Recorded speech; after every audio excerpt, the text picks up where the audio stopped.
What's going on, everybody? This is KYREN Monteiro, man. Welcome to another episode of the KYREN Monteiro Show. This is episode number 7. Give yourself a round of applause. Appreciate y'all tuning in, man. Today, got a good friend of mine, good brother, just a good person in general, Tyson Rumple. Hey. He is a sales executive with the Chronicle-Tribune. For those who don't know what that is the local newspaper that's been around for probably 100 plus years. I couldn't tell you for sure. It's been around a long time. It's been around a long time. We know that. But Tyson is here, and we're going to have some talk with him. So, Tyson, what's going on, man? Round of applause for you being here, man. Thanks for having me today. And, yeah, we've known each other for a long time. Known each other for a long time, man. So, why don't you give a background on where you was born, how you was raised and came up, and, you know, speed up until you working at the Chronicle-Tribune? Life has been good. I grew up there in Sweetser, Indiana, and grew up going to Oak Hill, local, my whole life, really. Grew up in the same house on Main Street in Sweetser, and graduated from Oak Hill in 2007, and then went off to Indiana Wesleyan, and I graduated in 2012. I got a business administration degree, and in a nutshell, I really fell into loving restaurants, loving local businesses, and spent about 10 years in retail and management and developing local franchises and figuring out the ins and outs of, you know, hard work and what it means to just commit yourself to local businesses. Man, that's a tough job. Now speaking of local businesses and development, so you're the sales executive. Yep. With Chronicle-Tribune. So tell us about what that. I know what your job looks like, but for people who don't know what something like that in a company looks like, tell her how hard that is and describe what that's like. You know, you start out. They joke about the newspaper business, newspaper sales business being, you know, here's a paper, go sell it, and you go door to door and you tell everybody, you know, this is the prime marketing opportunity for you, and you go out and really almost knock door to door. But what I found in the last year, I started in April of last year, and what I found is that the community and the business leaders just want to team up with you and find that good balance of communicating what they're doing and how they want to serve the community with, you know, a trusting newspaper that they know is putting them in good light and that they know is really just going to be a win-win for both of us. Okay. Here in Marion, Indiana, in our city where we live and work at, there's been a new wave of entrepreneurship, especially within like the last 2 to 3 years. It seems like business owners, you know, under the age of 50 are really starting to sprout up with just small business ideas. You being a sales executive with Chronicle, you have the pleasure of connecting with a lot of these business, such as, you know, business owners like myself, who you've been extremely helpful within the last year of me opening my studio downtown here in Marion. What has that been like for you to see? Because you work with large businesses like hospitals all the way down to self-employed businesses with only one person. What is that like? Yeah, I just want to say it's super encouraging to see the hardworking individuals behind those businesses day in and day out, whether it's a slow day or a busy day, or whether, you know, they've got something brand new coming out and maybe it didn't work the first time. They are so persistent and they are so dedicated to their business. And that's been amazing just to see the individuals and their commitment to their business. But like you said, you know, it's big business and small business. They're all trying to, you know, just stay in front of the customer, and they're trying to stay connected with the customers. And my goal is just to communicate, whether it's sharing what's working for other businesses or giving new ideas to help them get that message out clearly. Yeah, man, that's good. And everybody doesn't want to own a business, and I don't think business is for everybody. So, how would you encourage people who are working hard, going to jobs, setting goals? What would be, I don't want to say the common person because everybody's a human being, but to the everyday working person that's a non-business owner, what would be your advice in job promotions and setting life goals, college, like whatever, like what for that working adult, what would be your advice? Yeah, I think surround yourself with people that care about you. Surround yourself with people that build you up and motivate you, and you'll go 10 times further.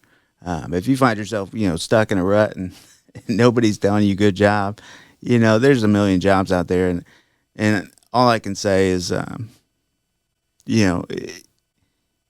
the moment somebody tells you good job, your whole attitude changes. And a lot of what I try to do is just giving people those high fives and good job for being a part of the community and being that business that we all want and that we all need. And if you're not hearing the high fives, and you need to rethink it. Yep.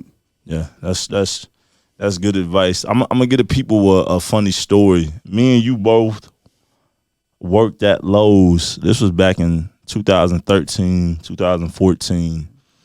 And we had some fun on the job. We was on the unload crew, unloading freight and appliances. But that was a lot of work for like $10-something an hour. It was a lot.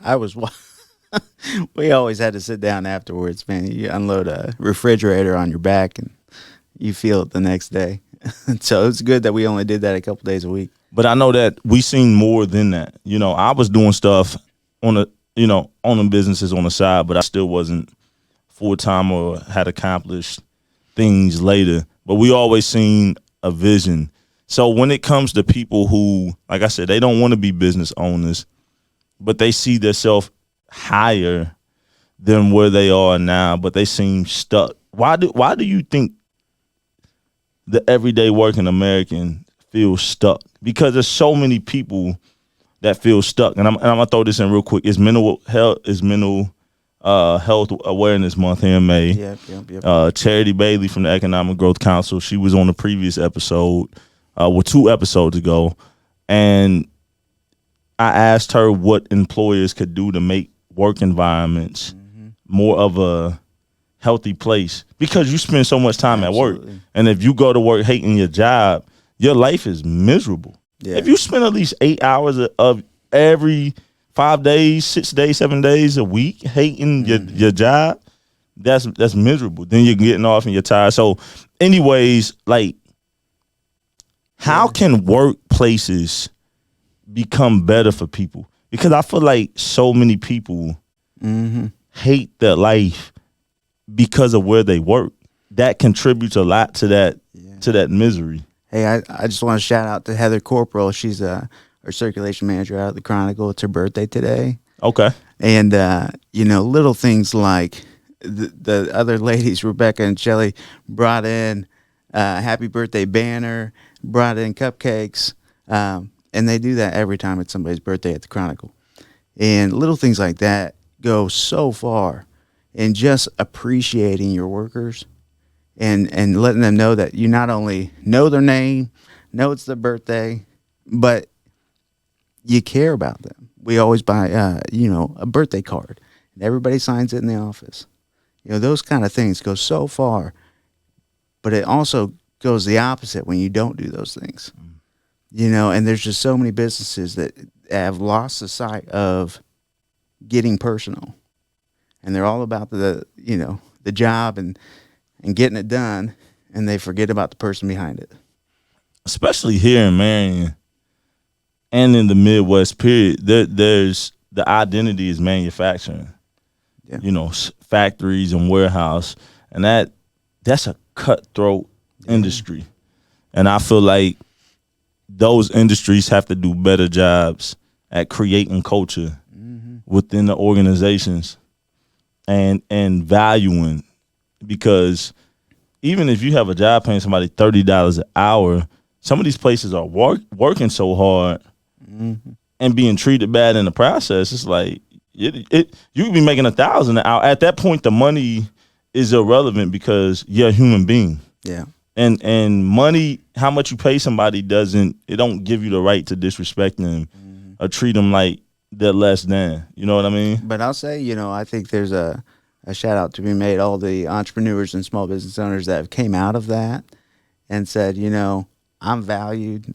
I value myself enough to take the risk and start a business. And they were, excellent employees. And they decided to, treat themselves better. And just going into the fact that we do have so many young entrepreneurs nowadays, I think kind of came out of that era of not appreciating. And now they're appreciating themselves and taking that value in themselves, and they're investing in the community. I think it's dope. Salute to all entrepreneurs anywhere who are stimulating the economy where they're at. Let's talk about sales. So you, as a sales executive and just a salesman, period, you don't own Chronicle, but you gotta wake up and hustle like you own it, right? If you don't sell ads and you don't get placements, then that's money that your family doesn't see. So what is that mentality of you waking up pretty much every day and having to go get it? You have to have that killer mentality in order to do something like what you do. Explain how your world is waking up. Yeah, and I have to preface is everything needs to be a win-win. I mean, it can't all be about yourself. There are a dime a dozen salesmen out there that will sell you the best thing, and they're really ripping you off and taking every penny for themselves that they can, and they don't care about that thing that they just sold you. I care about every ad that goes in the paper and making sure that the message is clear, that it's the quality, that I'm getting the proof, from the customer that they approve it before it goes out. Those kind of things is all about having that win-win mentality of taking care of the customer. So I think that you have to be a go-getter. You have to get up every day and say, I'm going to do my job and do it the best I can. But you also have to just care about people. The best car salesman is the guy that gets, the entire family referred to him over the course of a few years because they enjoyed working with him so well. Same thing with the Chronicle. Everybody's sharing my name and my contact information, with other local business owners because they had a good experience. So, I think the hustle comes down to caring about individuals. Yeah, man, that's real. Tyson is a great example of adding value. Price is what you pay for, but value is when it means something to you. Mm-hmm. You know what I mean? You can just pay for anything and not have meaning, but value is when you care about that experience and when it's more than just paying for a service. Tyson definitely stands behind what he says. You were at my grand opening April 23rd last year, just past a year. I've been in the newspaper twice since then, and then here this year in February in 2022, we did the front page, and then I did a full page ad with you during Black History Month. And adding that kind of value and how you care about businesses and people in Marion is what's needed for parents. Yeah. What do we as parents need to expose our kids to so that they can be better off than what we are? Because I feel like our age group, we were taught things, but I feel like there's a lot of things in it. Like, we're in our 30s. Yeah. I turned 32 next week, and I'm just like, I wish I would have had access to A, B, C, D. Yeah. what can we as parents do to try to speed up the process of our kids being exposed to more knowledge and opportunities? I mean, I think every parent's at a different level, and every parent has their own experiences that they can play on. For me, I look at the things that I've learned and became good at, and I jumpstart by just buying the things or providing the services that I wish I had as a kid. I know I hit you up at Christmas time and said, hey, how's the best way I can get my kids involved with, music? And I ended up getting a drum set and a software that they could start learning and just playing with sounds. And they're young. I mean, they're not like every day playing that thing, but it's the investment that the parent has to be willing to put in to give them the tools to play around. Yeah. To learn for themselves. We always joke about we wish we had those things as a kid. Well, be a parent and invest in your kids. Give them the tools. Yeah, I think that's real important to sow those seeds. Even on this show, social media conversations, I always try to get my dad, who passed away in 2009, I always give him his praise because I'm not sitting here in this studio right now if it wasn't for him. Yeah. And that investment. And he easily could have shooed me away when he was working on music. He could have found me quite annoying, honestly, and irritating because I always was bugging him, asking him questions. But since I already played drums, he poured into me. Mm-hmm. And so I think as parents, it's really important to do that. Like my daughter always sings. At school, she's singing. At the house, Disney, plus stuff, Trolls. I mean, Frozen, like all of these things she's always singing. And sometimes it's loud. And me and my wife at times I just want to be like, you wish you could just yell, like, shut up. Right? But you can't. You can't. And I can't mute her because that one slip up of discouragement could be the end of her ever wanting to sing again. My Henry is 6, and he wants to be parkour. I mean, he is flipping over everything he can, climbing on everything he can. And as much as you want to tell him, don't do that, you're going to break something, like break your arm or something. You can't hold him back because he's learning and he's growing. And who knows? Maybe one day he'll start doing backflips on his own. I don't know. Yeah, I find myself doing that, not wanting my daughter to do certain things. And I think, the way my mom and dad raised me, I'm thankful for it, good or bad. My mom was young. My mom had me as a teenager, so she didn't get everything right at first. And then I think later in life, she grew. We always I was the oldest, of 5, so we were growing together. And so I find myself at times applying some of those same identical things. That was for me, but my daughter is totally different than me. Mm-hmm. My daughter's autistic, and she has a totally different personality, super sassy at times. But I just find myself as a parent having to change the wheel a little bit, not because it was bad, but because it's different. You know what I mean? So I think that as parents, you got to pivot in real time. Yeah. You know what I mean? And it's an on the day job. Every day is another journey. Before we wrap up, man, I gotta talk about our city, Marion, Indiana, and I gotta talk about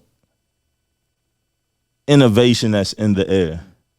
Once again, we live in a small city that is known for manufacturing, blue collar kind of town. The arts haven't done well here. Creative entrepreneurship doesn't really do well here. But slowly but surely, it feels like Marion has an urge to change. Not everybody, but it feels like you can see in that 18 to 40 age group. I would even say 18 to 50. Because I don't care what nobody said. 50 is still young. 50 is still young, yeah. If somebody passes away at 50, you'd be like, man, they was only 50. 50 is still young. Yeah. But it seems like 18 to 50, like there's this urgency of wanting change. Now, I don't know if the urgency translates to execution, because that's when you really want to do something, is when you actually get up and do it. But people want change. So let's talk about innovation. Like, from what you see, what are some things in Marion that needs to happen to really move forward and be the best that it can be as a small city? Yeah, I think communication is key to any small business, any entrepreneur that's starting to think about doing anything. Make sure that you are listening to your customers and hearing what they want. You know, you can put anything out there, but if nobody's buying it, then you're wasting your time. I mean, that's just the reality of it. And so, you know, I think the key is definitely trying to serve the community in a way that not only is what you want, but is what they want as well. So don't go spending millions on your big idea for Marion. Find out what Marion needs. Find out what Marion wants. If you want to waste millions, come holler at me. Yeah. Tyson said, "Come holler at me. Y'all want to waste millions." That's great advice. What about for like non-business owners, just people in general? What can a community do to bring more progression and innovation to the city? I mean, because it takes more than business owners and leadership. It takes everybody in the community collectively to make this a better city. Absolutely. And I think it takes leadership as well. I think that, you know, as leaders, we need to be reaching out and asking people to join us in our movements and what we're building. But as the general public, I think they need to be more willing to give feedback, be more willing to say, you know, you come into a shop for the first time, I like this, but I was really looking for that. And tell the owner, tell the manager what you really were looking for, you know, because they don't know. And a lot of times what I'm seeing too is a lot of times people go and try something and it wasn't exactly what they wanted, and then they never go back, you know. And I think in order to make Marion what we want Marion to be, we have to give that feedback. Yeah, that's great, man. Last question. Is Tyson Rumple, do we see you getting into business ownership and entrepreneurship one day? I think so, but not anytime soon. You know, while my kids are young and while I'm able to serve the community the way I am with the newspaper, I love it. I wouldn't change a thing. And my goal is to make sure that the newspaper is thriving day in, day out, making sure that the community is coming together, communicating the way they need to.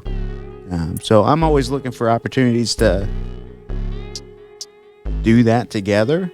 And if I see a need that needs to happen, I'll do that. But I never want to do anything just for Tyson Rumple. I want to do something for the town of Marion and for the community. All right, man. Look, man, round of applause for Mr. Tyson Rumple coming and dropping those gems. As always, man, you know, I appreciate you. If you are in Marion, Indiana, or in Grant County, Indiana, make sure that you support the Chronicle-Tribune, pick up newspapers. They can subscribe online. How do they do that?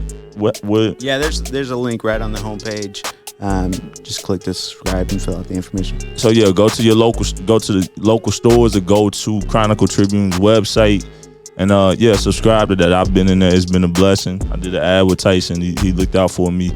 And they got some good reporters over there, and it's not always bad in there. There's positive things as well. There's not always who's getting locked up, what drug bust, what murder case. There are good productive things in people. And we're really listening to our readers and our audience. We want to know what you want, and we want to know that we're providing, you know, the news the way that you need it. So reach out anytime. All right, man. KYREN Monteiro, we signing off.